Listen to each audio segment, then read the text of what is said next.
So here I am thinking we need to let the dust settle, right? Biden is out, Trump is in, and we need to let the dust settle. Let things kind of take their natural place. And then I thought about it and I said, we got 4 years of this. If I wait for the dust to settle, I mean, is there going to be any land left? Right? Of course, your man Diamond K in here, the Diamond K Show, on firebroadcasting.com, the diamondkshow.com. So a lot of things that we need to unpack. We have obviously a new administration, new but old, right? We've seen this before. We've been down this path before. Yet, here we are. Trump's executive orders and the continued crackdown on DEI, diversity, equity, and inclusion. A lot of folks with a lot of different thoughts about this. Diversity, equity, and inclusion, and executive orders. Oh, yeah, he's been unloading on the executive orders. So, what exactly are we talking about? Some people don't know. Everybody doesn't know what an executive order is. So,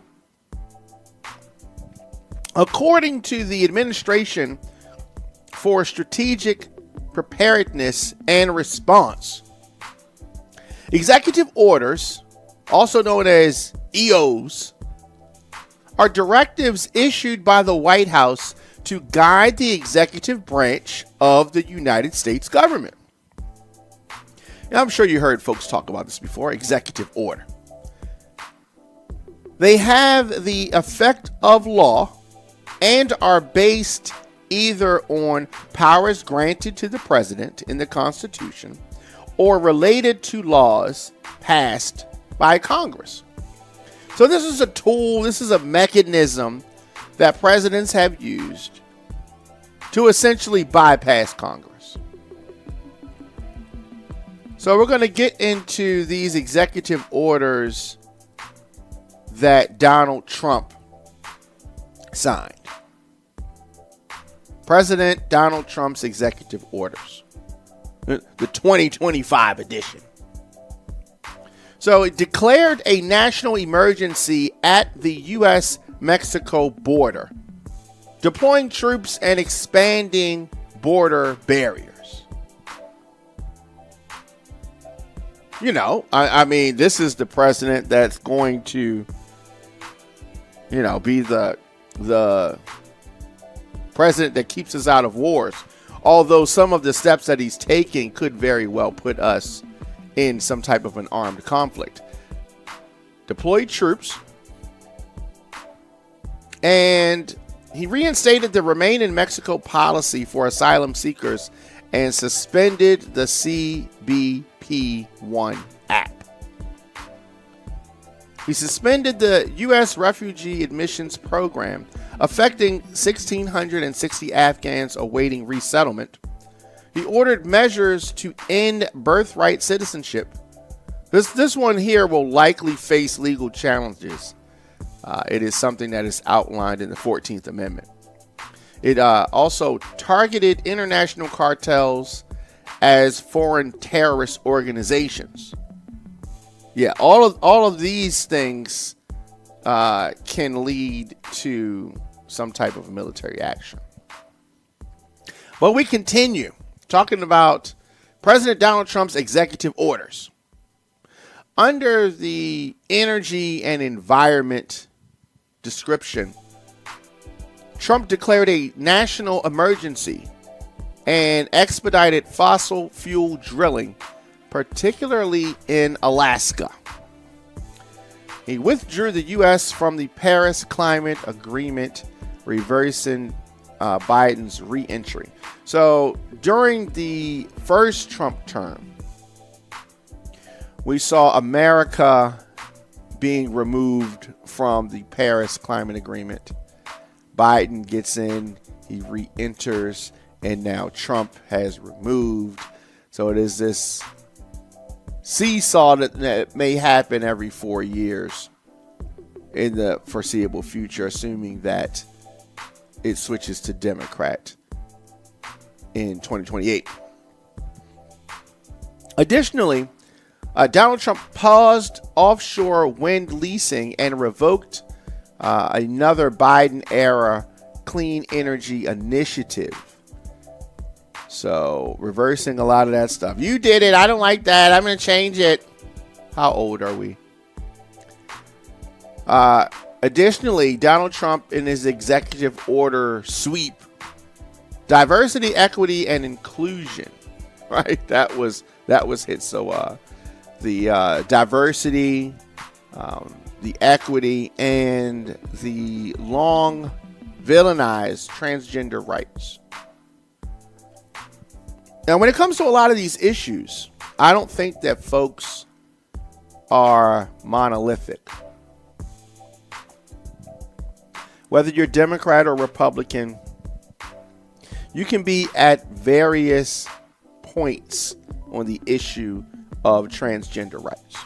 Could agree, could disagree, could not give a, could think that it's the most important issue facing Americans right now. We have folks that are all over the spectrum with regards to this topic. So Trump defined gender as strictly male or female, barring federal funds for gender transition services. Directed federal facilities to,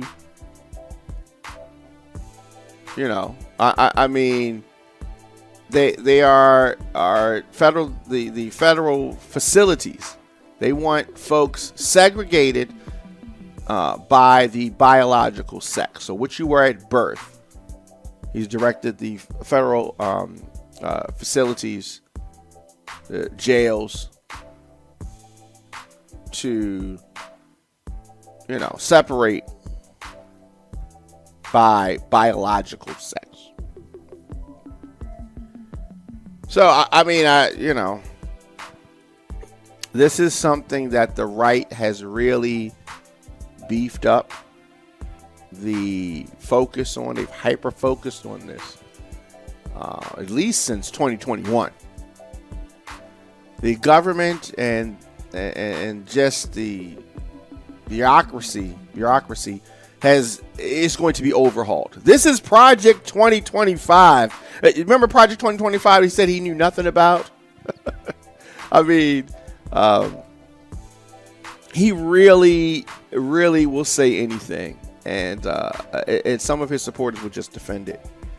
But he has reinstated a hiring freeze for federal positions, except for national security roles. Established the Department of Government Efficiency, granting Elon Musk authority to recommend cuts. He has signed an executive order, and this order on civic architecture, promoting traditional designs for federal buildings. Yeah, and these are just within the first few days. There are probably going to be more. So Donald Trump's executive orders continues the pardons and legal actions. So, we got to discuss everything, and we will do that. I am not an information snob. I will provide information, and we will define the things that some folks may not be familiar with.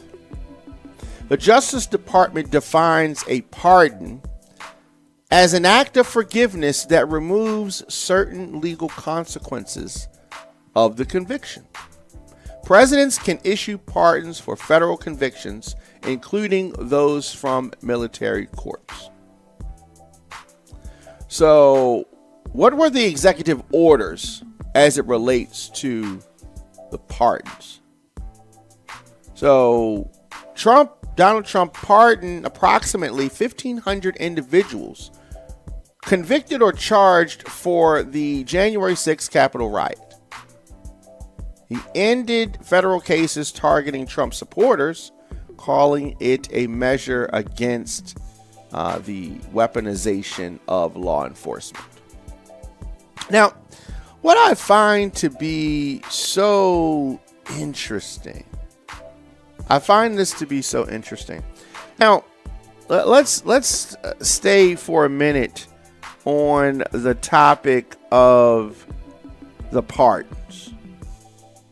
Right? I thought that Trump and some of his MAGA supporters said that the January 6th Capitol riot was really Antifa or Black Lives Matter or FBI agents. So why did Trump pardon them? Right? If that's who it was. Because, as you well know, that's not who it was. But I digressed. Donald Trump's executive orders continue. This series along the lines of economic measures. He signed a symbolic memo aimed at reducing inflation by deregulating oil and gas industries. He paused a TikTok ban for 75 days to negotiate a U.S.-based buyer for the app. Now, let's keep in mind, Donald Trump was the one who initiated the ban. He did. And folks may have a bad memory about this, and I want to stay on this for a moment. So he issued an executive order to suspend the TikTok ban. This executive order gives TikTok somewhat of a reprieve. And, you know, it's interesting because, like I said, he was the one that was pushing this whole thing. TikTok's China-based parent company, ByteDance, was supposed to find a U.S. buyer or be banned on January 19th. Trump's order gives ByteDance more time to find a buyer. Trump says that, I guess I have a warm spot for TikTok. I thought this was such a security risk, right? China bad. Trump has nearly 15 million followers on TikTok since he joined it last year. He has credited the trend-setting TikTok as helping him gain more traction among young voters. Yet its 170 million U.S. users could not access TikTok for more than 12 hours between Saturday night and Sunday morning passed. Platform went offline before the ban, which was approved by Congress and additionally upheld by the U.S. Supreme Court, took effect. So as you can see, Trump's words have no merit. He'll say something is a threat, then if they like him, it's not a threat, even though everyone else says it is a threat, and he doesn't care. It is interesting. It is interesting.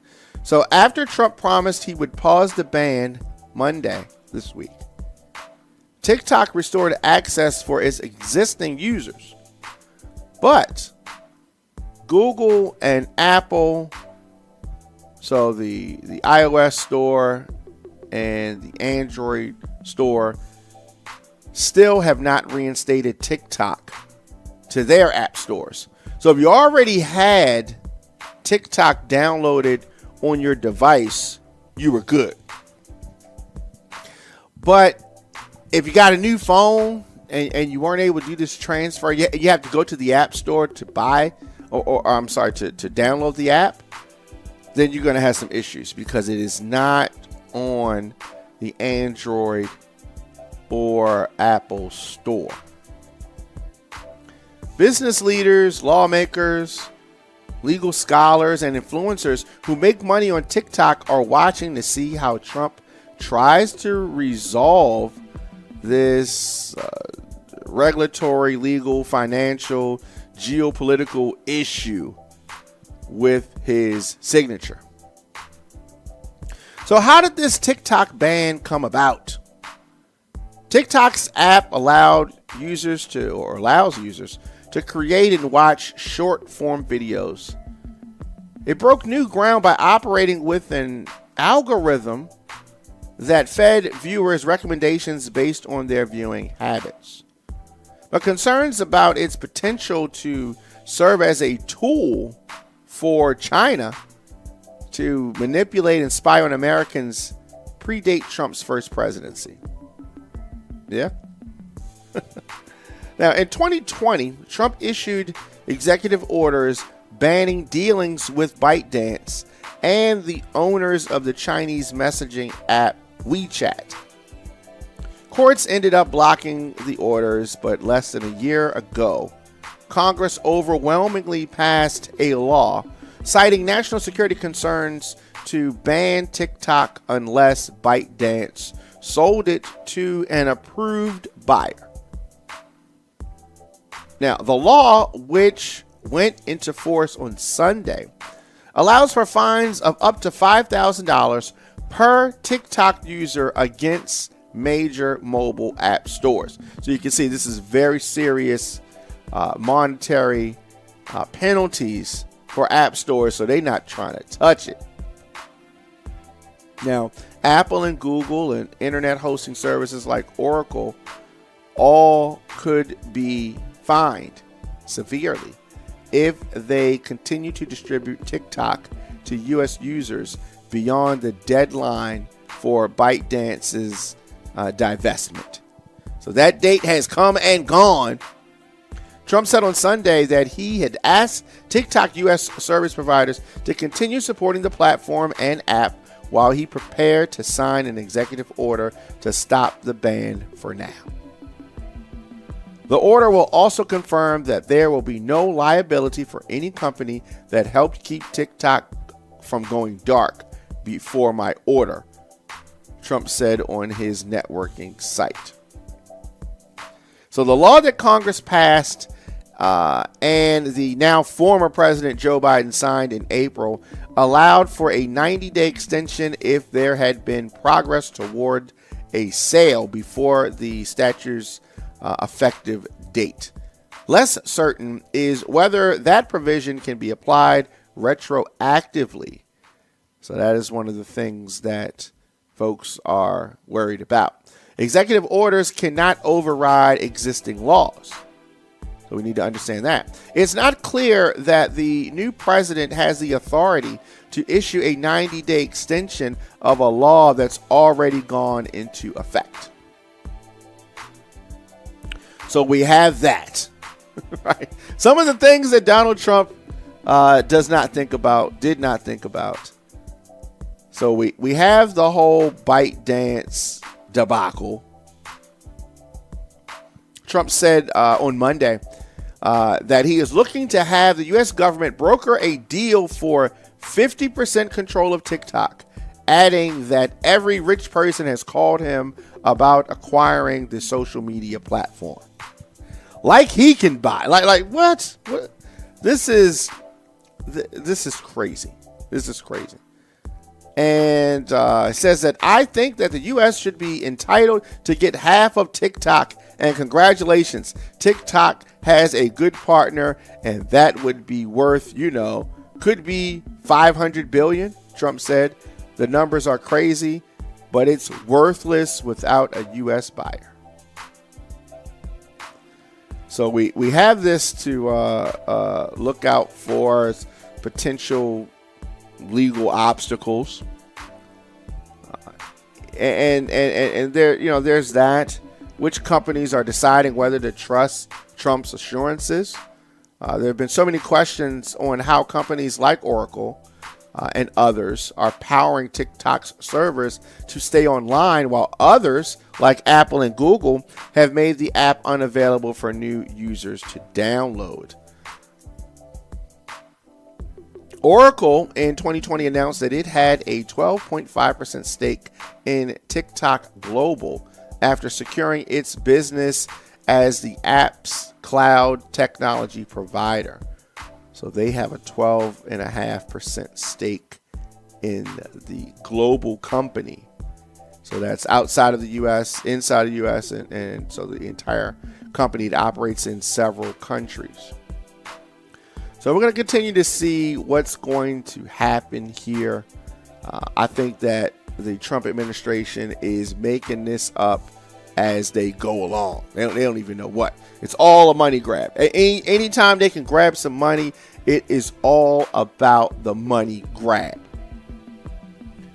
So additionally, President Trump's executive orders, we're still on the topic of economic measures, announced by Trump, plans to impose tariffs on Canada and Mexico starting February 2025.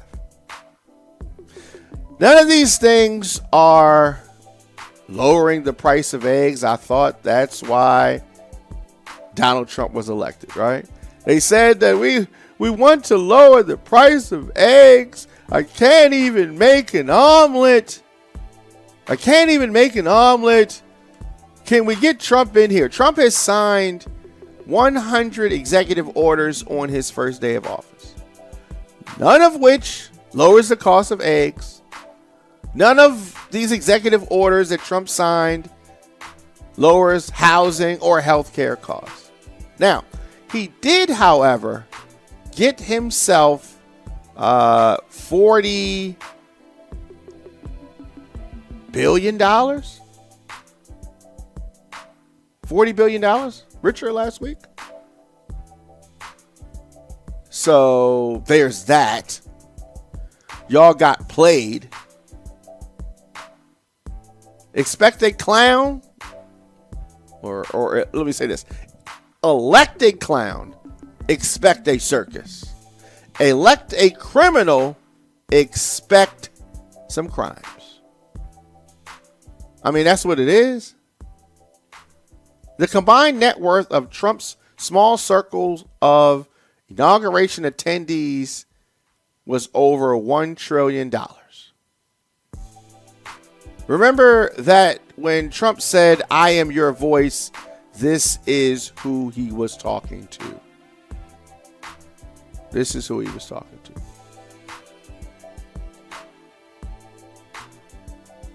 I'm just saying. Somebody explain to me why the name of a mountain in Alaska is even remotely on the top 10,000 issues facing this country.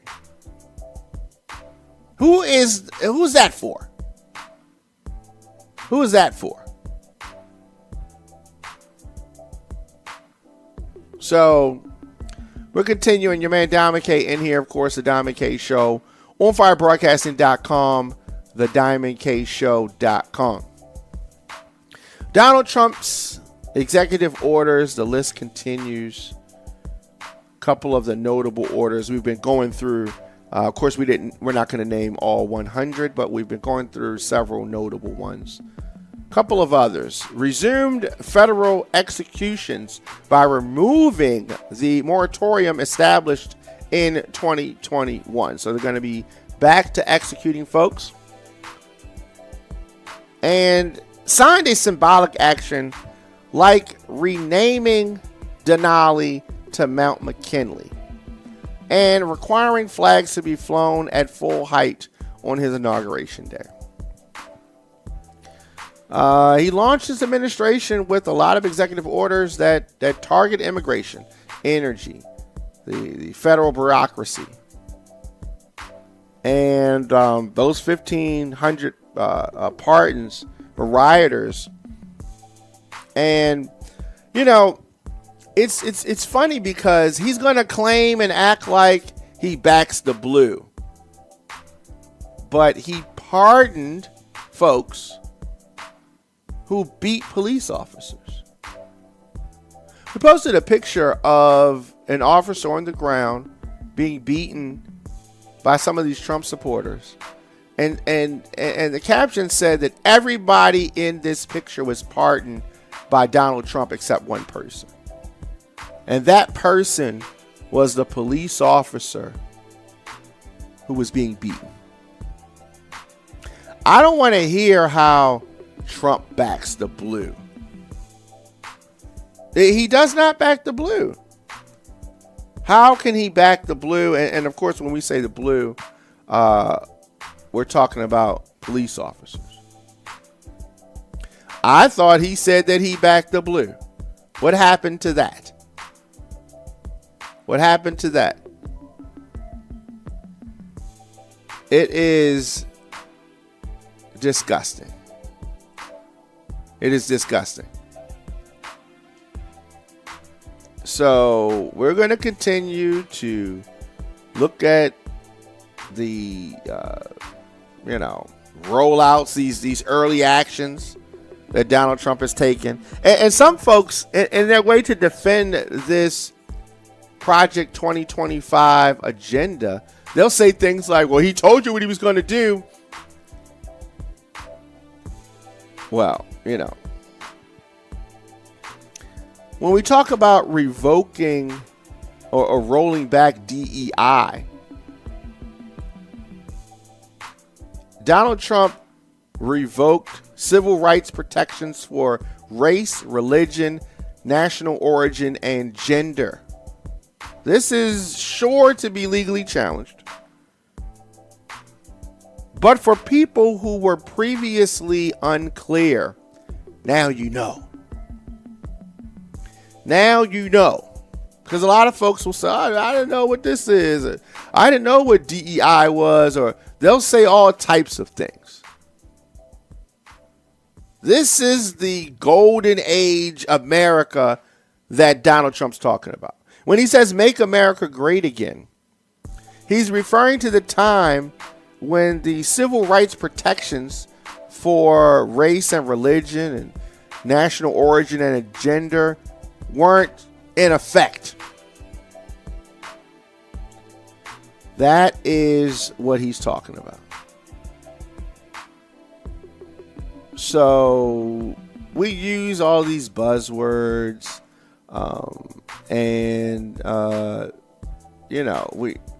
we need to be mindful of what's happening. It's shameful, these things. The black Trump supporters, the Republican, black Republicans. Bravo. Great job. Great job you've done supporting this.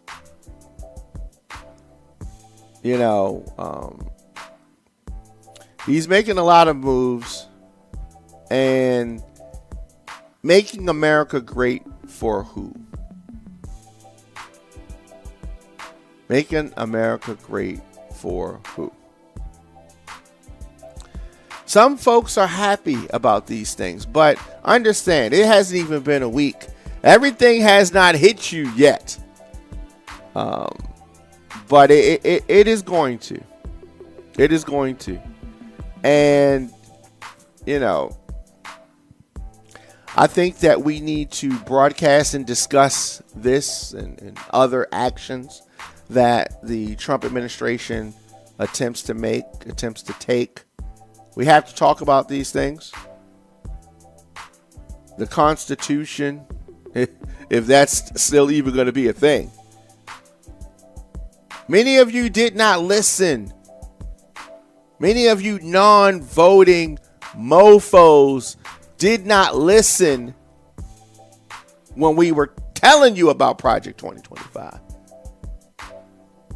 And here it is, unfolding, step by step. But of course, your Cheeto leader said he didn't know anything about it. But it's unfortunate. Democrats got outplayed, let me say that. MAGA supporters are being played. There were a lot of moves that Biden and Biden administration should have made that they did not. but we're going to continue to see how this unfolds. I am going to be here talking to you about it, and we're going to be discussing it.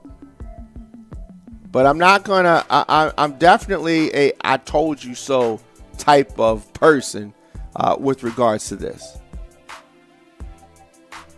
Many of these moves are going to be challenged in court, but we're still going to talk about it. So definitely let me know your thoughts on these early actions by President Donald Trump. Do you agree? Do you disagree? Many folks do. Many folks think that this stuff makes sense. But you have not seen anything yet.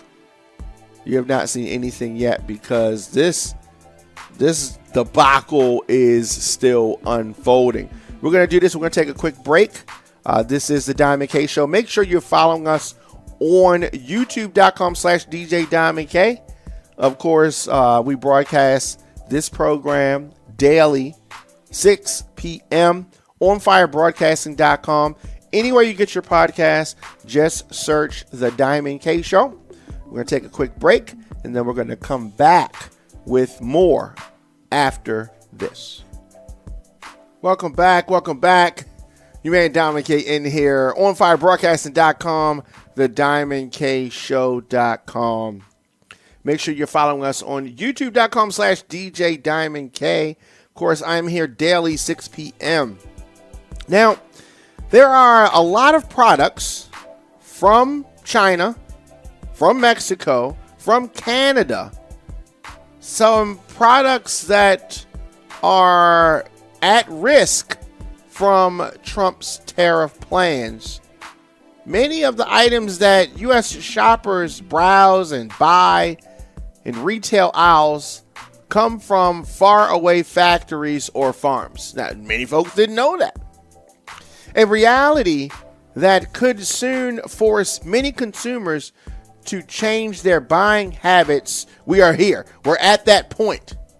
Many people have very little concept or understanding of just how many items could see price increases due to the duties, due to the tariffs, from avocados to children's toys to chocolate and cars. These proposed tariffs on products from China and Mexico and Canada, who ironically are our three largest trading partners, would likely affect U.S. consumers the most. The average everyday buyer, the prices of items would be impacted if this tariff comes to pass. So from China, we get a lot of sneakers, furniture, and toys. You got kids, you got grandkids, all that kind of stuff affected. Sneakers. Let's talk about sneakers for a minute. Nearly 100% of all footwear is imported to the U.S., according to the U.S. International Trade Commission. About 37% of footwear imports came from China in 2023. So, sneakers are already expensive. And with these proposed Trump tariffs on China, sneakers affected. Additionally, furniture. China is the largest furniture exporter on the globe. According to data from the Home Furnishing Association, in 2023, $32.4 billion in furniture was imported into the U.S., 29% of which came from China. So these are all things that we have to consider. So there would be a price increase on furniture. So we talk about toys. Around 80% of toys imported into the U.S. came from China. 80%. And the cost of toys made outside of the U.S. could increase by up to 56% under Trump's proposals. And this is according to the Toy Association. So let's talk about Mexico. Mexico, we get a lot of cars. We get a lot of beer. We get avocados. Cars, most major automakers have factories in the United States, but they still heavily rely on imports from other countries, including Mexico.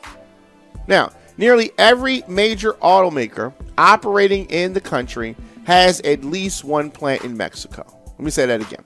Nearly every major automaker in the U.S. has at least one plant in Mexico. So this includes the top 6 selling automakers that accounted for nearly 70% of all U.S. sales in 2024. So that means that they're making things at one place and shipping them to another place. You've seen that, where they've mostly assembled the car and they ship it to the United States to put one small part on the car, and then they try to say, a portion of this made in America type of thing, So you have that. Now, beer. Mexico is also home to the top selling beer in the United States.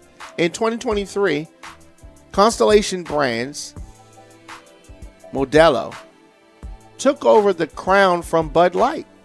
Constellation owns Corona and Pacifico.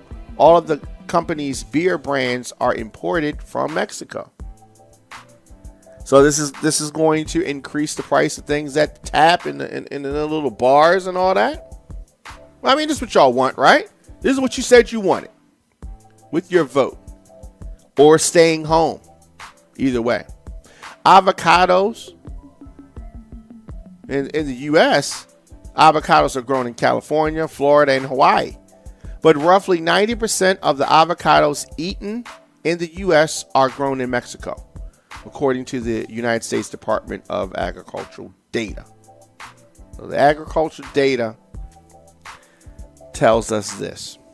Now, as far as Canada, we get cars, coats, French fries. Cars. Now, we have 5 automakers: Ford, GM, Toyota Motor, Honda Motor, Stellantis. They produced 1.54 million light-duty vehicles last year in Canada for U.S. consumers. So that's going to be affected. Prices are going to be affected. It's impossible that they don't.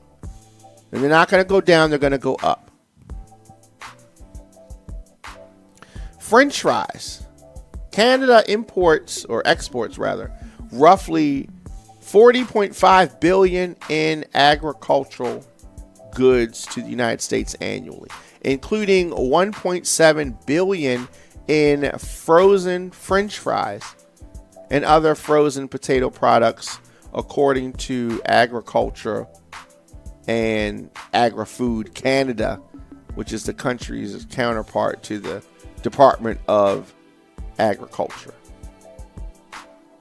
So prices are going to be affected. Frozen fries, you know how many, I mean, we eat so many fries here in America.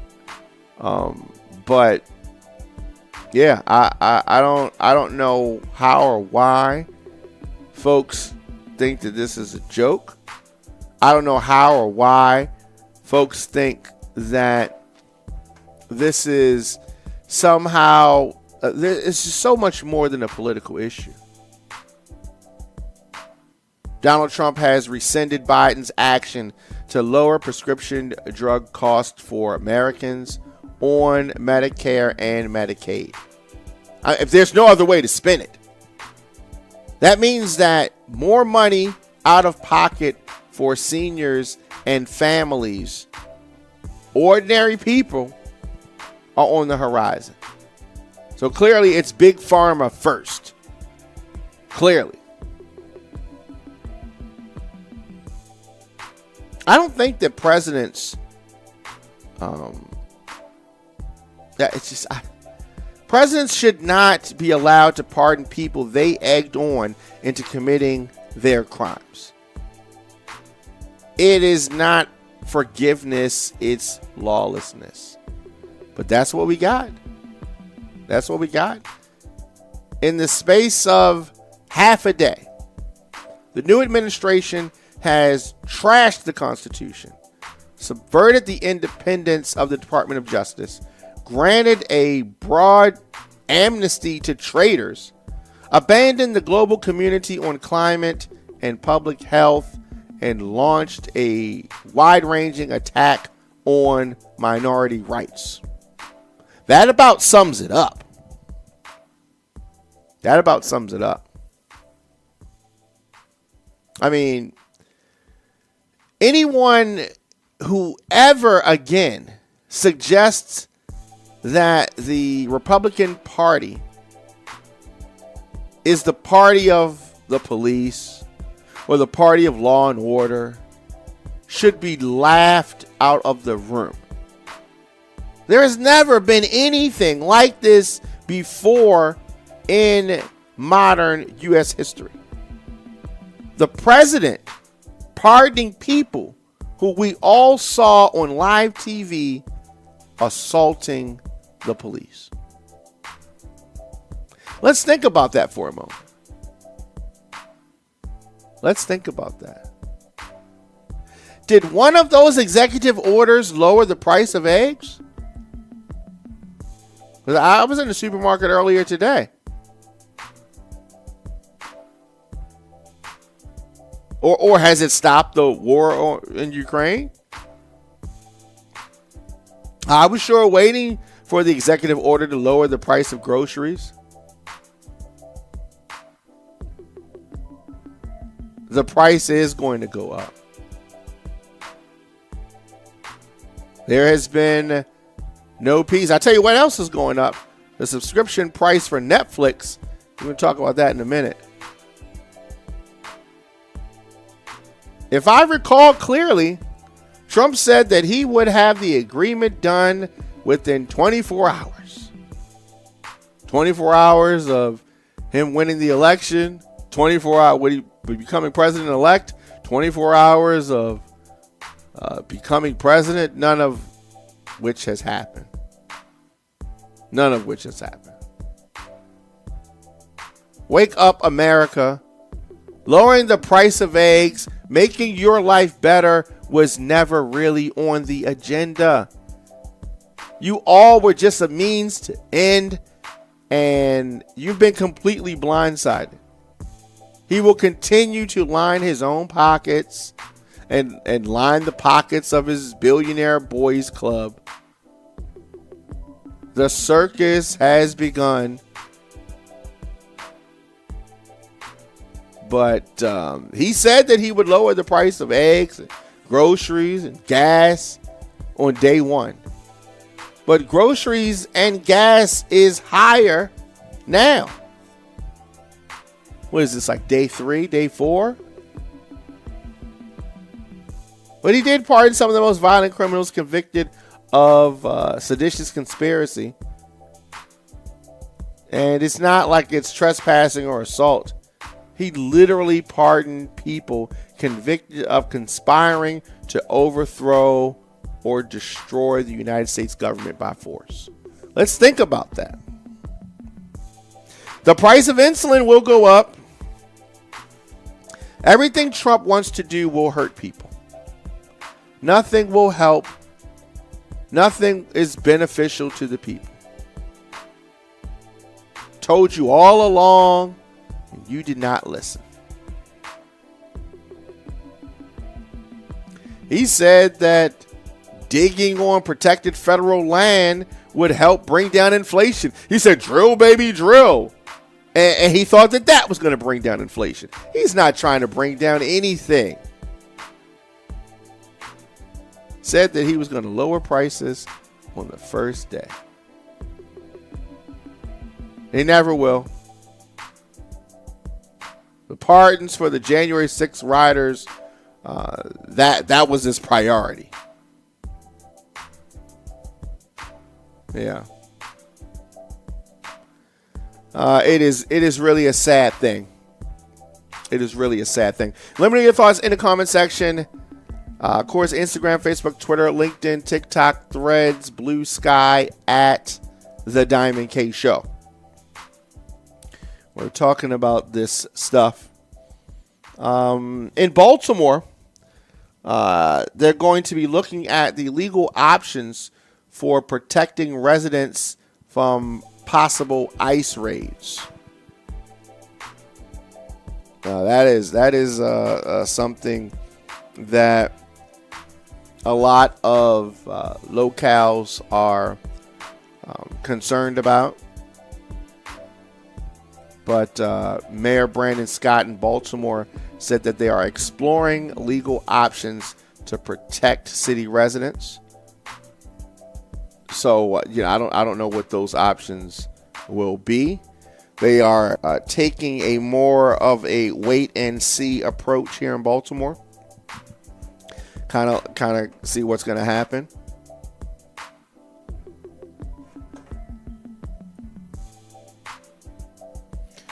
Mayor Brandon Scott said that he has not received any directives from the federal government. However, he said if he is arrested for not complying, the city administrator would take over. We will be doing all of the things we have been doing with our federal partners. But again, I will not direct my police officers from taking guns off the street, taking murderers off the street. Mayor Scott said if someone is living in Baltimore legally and they are a criminal, they are already a part of the city's focus. We will have to continue to work with ICE and our federal partners on folks who are breaking the law and helping them from removing people from the streets of Baltimore, period. That has never been an issue for us and never will. And so this, of course, comes after Donald Trump's administration directed federal prosecutors to investigate and potentially prosecute state and local officials who don't cooperate with plans to carry out the largest mass deportation campaign in U.S. history. So folks are lining up on whatever side of this issue they are on, and they are, in many instances, looking at their legal options. So in many instances, there's going to be a fight on this matter. I mean, because it's one of those things that we've never seen before. So yes, folks are definitely going to have some issues.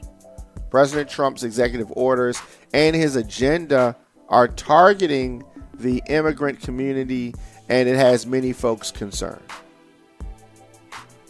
We're going to see about this. I don't know how this goes, but I do know that he said a lot of things, Donald Trump, when coming, I guess when he was campaigning.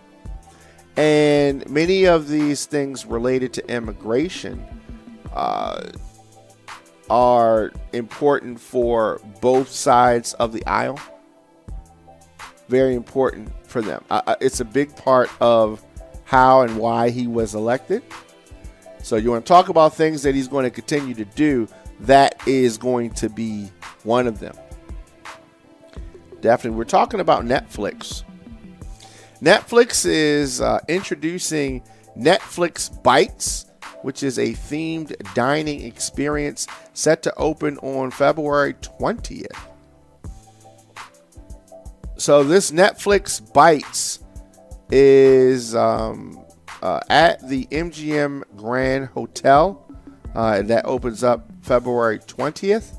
The restaurant will offer breakfast, lunch, and dinner featuring dishes and drinks inspired by popular Netflix shows such as Stranger Things, Bridgerton, Squid Game, and the Chef Table's menu.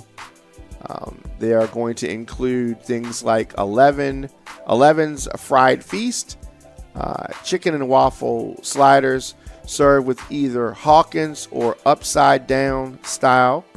A Bridgerton Regency tea with a 3-tiered service of sandwiches, scones, and pastries. A Spanish-inspired La Casa del Sangria. This is a cocktail served in a lockbox. And a spicy Bloody Mary inspired by Too Hot to Handle. So you're interested in this? Are you going out? Somebody said, does it come with ads? Just to see how cheap it will be. Yeah. I mean, Netflix got the best shows and the best streaming platform. Are y'all ready for that combo? Someone said online about this. Eric says, they doing everything except keeping my monthly subscription cheap. Well, you know they ain't going to do that. You know that they ain't going to do that. Netflix. They are wild and out of control. Wild and out of control. Many folks still watch Netflix, and that's a good thing. Nothing wrong with that. Yep, nothing wrong with that. Netflix also is making a lot of money. And, many Republicans will talk about this thing that does not work, which is called trickle-down economics, right? Trickle-down economics is not we're talking about what is not a thing. Trickle-down economics is not a thing. Netflix and other corporations like it are doing just fine. In fact, U.S. corporate profits have been hitting record highs. Trump's first batch of tax cuts paved the way for them to siphon money from you and keep more of the spoils. The last thing they need is another tax break. That's the last thing they need. But it seems like they're going to be getting it, Seems like they're going to be getting it. It is so interesting. Many folks just don't have a clue. Many folks don't have a clue as to the seriousness of this. So 5 years of Netflix U.S. profits in the tune of $15.1 billion. 5 years of Netflix executive pay. How much is that? $652 million.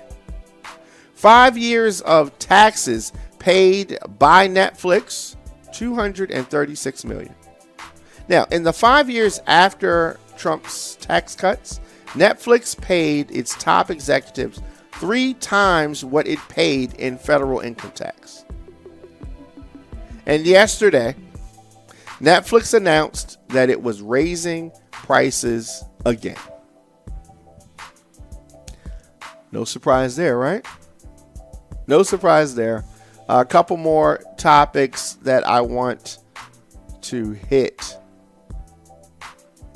I just when I stop and think about the difference between Trump and Joe Biden, Fox News posted a copy of the letter that Joe Biden left Donald Trump at the White House.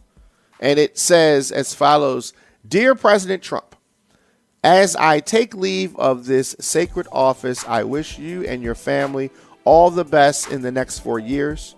The American people and people around the world look to this house for steadiness in the inevitable storms of history. And my prayer is that the coming years will be a time of prosperity, peace, and grace for our nation. May God bless you and guide you as He has blessed and guided our beloved country since our founding. Joe Biden, January 20th, 2025. I thought that was very classy. And that's how he rolls. That's how Joe Biden rolls. President claims that he wants an apology from Bishop Marion. Bishop Marion asked Trump to have grace and mercy. Folks are acting like she did something so bad. She said that there are gay, lesbian, and transgender children in Democratic, Republican, and independent families, some who fear for their lives. She didn't tell any lies. That's all true. This is a prayer, mind you.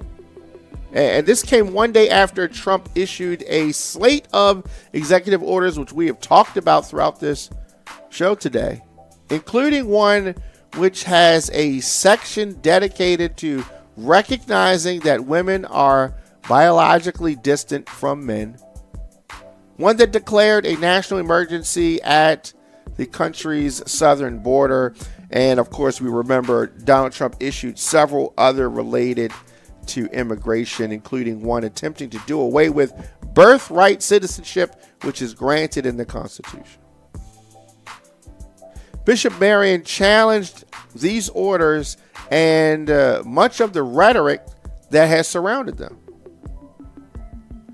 Donald Trump said she was nasty in tone and not compelling or smart. Apart from her inappropriate statements, the service was very boring and uninspiring. Right. I listened to her remarks and I thought that she hit an excellent tone. I hope she does not apologize. Hopefully she does not apologize. Do you think that Bishop Marion should apologize? I hope that you're saying no. But you never know. Sadly, a teen fatally shot a female student and himself at Antioch High School in Nashville. So, that was terrible. It is happening more and more often. Folks are desensitized to it at this point. When you hear that a person, a student, was killed at a high school, it just, for me, it doesn't seem like folks are having, it doesn't seem like it's having the same effect on folks anymore. And this is terrible. We have normalized this. Female student was killed and another student was wounded Wednesday in this shooting that took place in a Nashville high school cafeteria. Now, if you remember, if you're saying, doesn't shooting at a school in Nashville or Tennessee sound familiar? This is nearly 2 years after another deadly school shooting in the city ignited an emotional debate about gun control in Tennessee. You remember that?